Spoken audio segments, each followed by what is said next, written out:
नमस्कार, मैं गोविंद यादव लखनऊ का रहने वाला हूँ और मेरी एज 37 ईयर है। मैं आज क्यूएसटी क्लिनिक हरिद्वार आया हूँ अपना ट्रांसप्लांट कराने के लिए। मेरे हेयर फॉल के लिए मैंने नोटिस किया मेरे फ्रंट के जो बाल हैं ये थोड़ा-थोड़ा कम हो रहे थे। कई लोगों ने मुझे इस चीज़ के लिए टोका कि आप इसके लिए थोड़ा-सा ध्यान दीजिए। तो मुझे लगा कि इसमें कुछ ट्रीटमेंट करना चाहिए।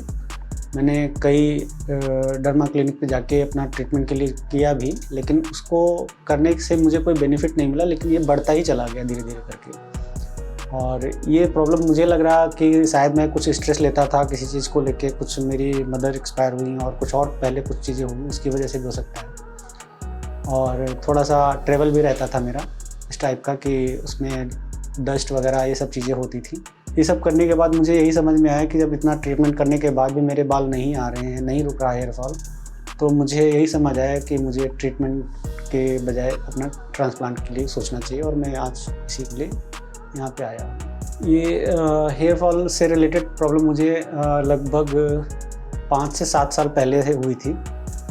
जब मैंने इसको नोटिस किया 2-3 साल तक तो मुझे थोड़ा-सा ऐसे लगा कि जो मिनॉक्सिडिल वगैरह लेने से शायद सही हो जाएगा, लेकिन हुआ नहीं। और ये 2-3 साल बाद जो है एकदम से कुछ ज़्यादा ही स्पीड में जैसे बढ़ने लगा और यहाँ से लेके पीछे तक बाल मेरे जाने लगे। मैंने अपने हेयर्स को बचाने के लिए जैसे मेडिसिन्स में कुछ चीज़ें ली हैं, मिनॉक्सिडिल हुआ या एक मल्टीविटामिन कुछ दवाइयाँ थी, मैं उनका नाम नहीं लेना चाहूँगा, और कुछ और भी चीज़ें थी जो काफ़ी दवाइयों का लेने से मुझे कुछ प्रॉब्लम्स ये होने लगी कि जैसे मैं काफ़ी टाइम तक मेडिसिन्स वगैरह लेता हूँ तो उससे और भी चीज़ें, शायद मुझे लगा कि और भी चीज़ों पे इफ़ेक्ट पड़ रहा है, तो मैंने उन्हें बंद करके और फिर यही डिसाइड किया कि जो है मुझे ट्रांसप्लांट ही कराना चाहिए, क्योंकि जो है मेरा जो है फ्रंट से लेके पीछे तक जा ही रहा बाल और अभी तक नहीं रुका है। बहुत ट्रीटमेंट करने के बाद भी अगर ये सारे रिज़ल्ट नहीं आ रहे हैं तो मुझे लगता है, और जो बाकी लोगों के लिए भी मैं कहना चाहूँगा, कि आपको ट्रांसप्लांट की तरफ ही बात करनी चाहिए, उसकी तरफ ही सोचना चाहिए, ना कि मेडिसिन्स पे। कई बार देखा गया है जैसे आप ट्रांसप्लांट की बात किसी से करते हैं, कई लोग जो है आपको बहुत नेगेटिव बोलते हैं, नहीं इससे इन्फेक्शन होता है, कुछ और चीज़ें हो सकती हैं, तो आपको ये नहीं कराना चाहिए। लेकिन मैंने कई अपने जानने वाले लोगों को देखा है, उन्होंने ट्रांसप्लांट कराया, उनको कोई प्रॉब्लम नहीं, पूरे के पूरे बाल आए हैं, एकदम नेचुरल बाल। और उससे मुझे भी मोटिवेट होने का मौका मिला।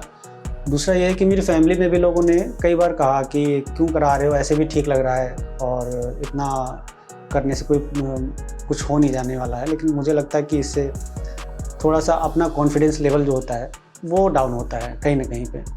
तो इसलिए मैंने भी अपने फैमिली को कन्विंस किया और बताया कि नहीं, सब लोग करा रहे हैं, कई लोगों ने कराया। और क्यूएसटी पे मैंने कई सारे वीडियो इनके जो वेबसाइट पे हैं वो मैंने दिखाए हैं। वो सारे वीडियो देखने के बाद भी मुझे उनको समझाने में आसानी हुई कि जो है ये इस तरीके की चीज़ें नहीं होती जो लोग बोलते हैं। कई लोग बोल जाते हैं कि जो है ये नहीं करना चाहिए, वो नहीं करना चाहिए, लेकिन रियल में मैं आपको बताऊँ, सच में आपको ट्रांसप्लांट ही एक ऐसा विकल्प है जिससे आप बालों को लेके आप कुछ कर सकते हैं। बाकी आप कितना भी कर लीजिए, लोग बोलते बहुत कुछ हैं लेकिन होता नहीं है। मैंने राजपाल यादव जी हैं, एक्टर हैं, बहुत का सभी लोग जान ही रहे हैं, तो उनसे भी मिला मैं, किसी मौके पर मिला तो उनसे भी मैंने बात की, उन्होंने भी करा रखा है क्यूएसटी क्लिनिक से। तो मैं मिला भी उनसे, तो मेरा और भी कॉन्फिडेंस लेवल बढ़ गया कि हाँ, नहीं, अगर वो करा रहे हैं तो फिर हमको भी कराने में कोई प्रॉब्लम होनी नहीं चाहिए। मैं अपना हेयर ट्रांसप्लांट कराने से पहले लखनऊ में कई क्लिनिक पे गया जहाँ पे मैंने बात की। तो उसमें हर जगह जहाँ भी आप जाएंगे वहाँ पे कुछ न कुछ नई चीज़ बताएंगे आपको। तो सबका काम एक ही है और करने का तरीका जो है अलग अलग बताते हैं, एक्सप्लेन अलग करते हैं। जैसे कि मैं किसी का नाम नहीं ले, एक क्लिनिक पे गया तो उन्होंने बोला कि नहीं सर, आपका FUE और DHI इस टाइप की कुछ चीज़ें बताएं कि ऐसे करने से ये हो जाएगा, वो हो जाएगा। मैं समझ रहा सारी चीज़ें। 3-4 जगह मैं गया, सब जगह एक दूसरे की वही बताते रहते हैं कि नहीं सर, आप वहाँ जाएंगे तो वहाँ आपको ऐसे बता देंगे, ऐसे कर देंगे, आपको ग्राफ्ट बता देंगे कि कम लगेंगे और उस एक ग्राफ्ट में कितने बाल होते हैं, इस तरीके की चीज़ें बताई हैं कि कहीं पे आपको बता देंगे कि जो ग्राफ्ट होता है उसमें 2-3 बाल होते हैं तो 3 बाल को वो अलग अलग काउंट करके अलग अलग निकाल के लगाएंगे। ऐसा कुछ नहीं है, जो ग्राफ्ट आपका निकलेगा वही ग्राफ्ट लगेगा। यही सब चीज़ें मुझे समझ में आई और क्यूएसटी क्लिनिक पे मुझे एकदम एक्सप्लेन किया गया अच्छे से कि जो ग्राफ की नंबर्स ऑफ ग्राफ जो होते हैं वो आपका जो निकलेगा वही होता है, उसमें कुछ अलग नहीं है। और अगर आप कहीं और जाएंगे तो आपको लोग ग्राफ की नंबर्स जो है बढ़ा के बता देते हैं, क्योंकि आपके एक ग्राफ में 3 बाल हैं तो 3 का काउंट करते हैं वो, जबकि यहाँ ऐसा नहीं है, एक ग्राफ को एक ही काउंट करते हैं। क्यूएसटी के बारे में मुझे ऑनलाइन मैंने सर्च किया और राजपाल यादव जी का मैंने एक वीडियो देखा और उन्होंने जब उनसे मुझे जानकारी हुई कि उन्होंने कराया है तो मैंने फिर क्यूएसटी को सर्च किया, वहाँ पे देखा। तो फिर मैं वहाँ से पहले तो उनका एक जो नंबर है उस पर कॉल करके बात किया, स्टाफ ने अच्छे से रिस्पॉन्स दिया और मेरी जितनी भी क्वेरीज थी सबका मुझे अच्छे से जवाब मिला। तो मुझे ये चीज़ अच्छी लगी कि मैं जो पूछ रहा था बिना किसी इरिटेशन के मुझे अच्छे से समझाया गया, बताया गया।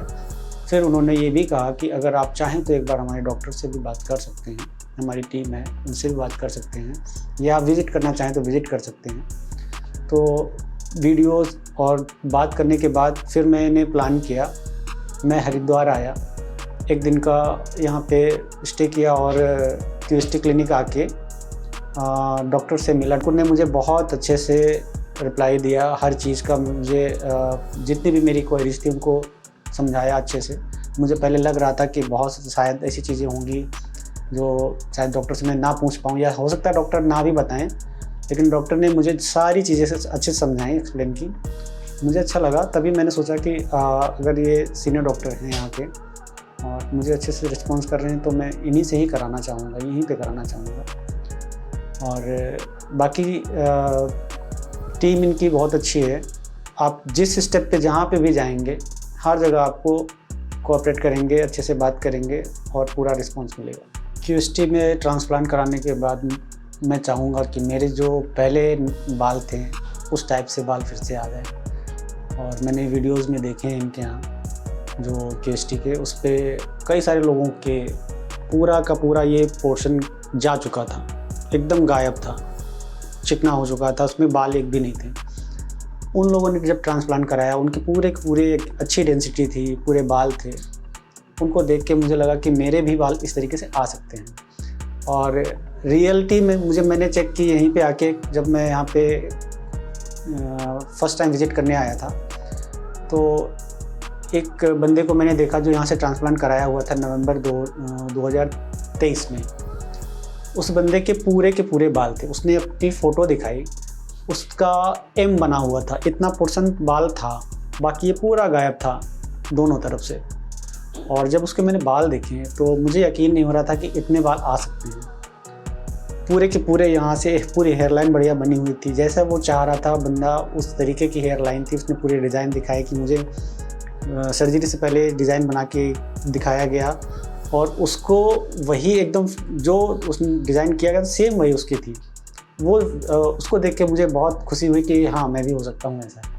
यहाँ से ट्रांसप्लांट कराने के बाद बहुत ही मैं सोच रहा हूँ कि जितनी जल्दी ये हो जाए, मुझे अब बिल्कुल टाइम ना लगे, मेरा ट्रांसप्लांट हो उसके बाद कुछ दिनों में, जितने दिनों में मेरे बाल आ जाएँ, मैं पहले जैसे दिखने लगूँ। और मुझे कोई इससे प्रॉब्लम नहीं है कि मुझे कोई पेन होगा, कुछ नहीं, जो होना होगा वो भी मैं बर्दाश्त कर लूँगा, मेरे बाल आने चाहिए। मुझे हेयर ट्रांसप्लांट में लगभग 5 से 5,500 बाल लगाने को बोला गया था। हो सकता है इतना लगे या हो सकता है कम भी लगे, ये मैक्सिमम बताया गया था। तो हो सकता है 5,000 के अंदर भी हो जाए, 5,000 भी हो जाए, 5,000 से थोड़ा सा ऊपर नीचे भी हो जाए, जितने भी बाल लगेंगे।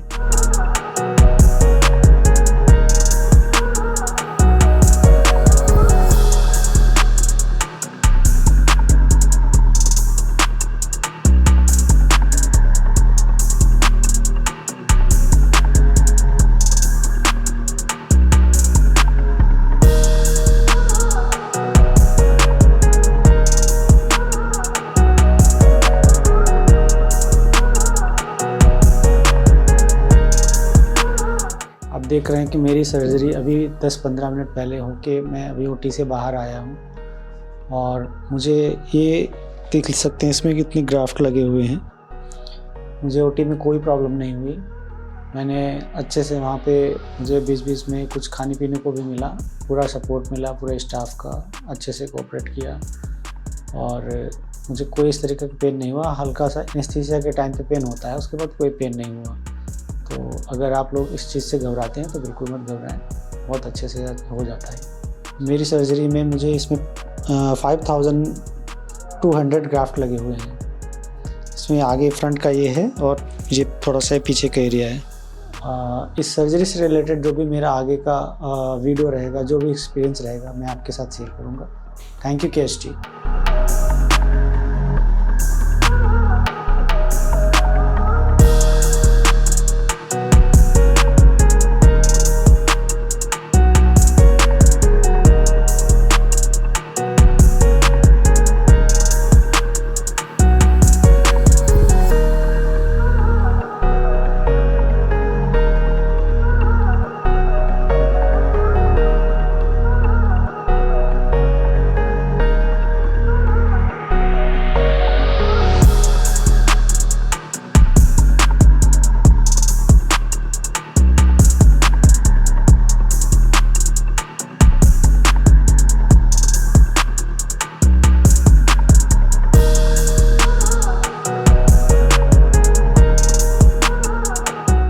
हेलो फ्रेंड्स, अगर आपने अभी तक हमारे चैनल को सब्सक्राइब नहीं किया है तो प्लीज इस वीडियो को लाइक कीजिए, शेयर कीजिए और हमारे चैनल को सब्सक्राइब कीजिए और ध्यान रहे बेल आइकन दबाना ना भूलें, जिससे हमारे हर वीडियो का अपडेट आपको समय समय पर मिलता रहेगा।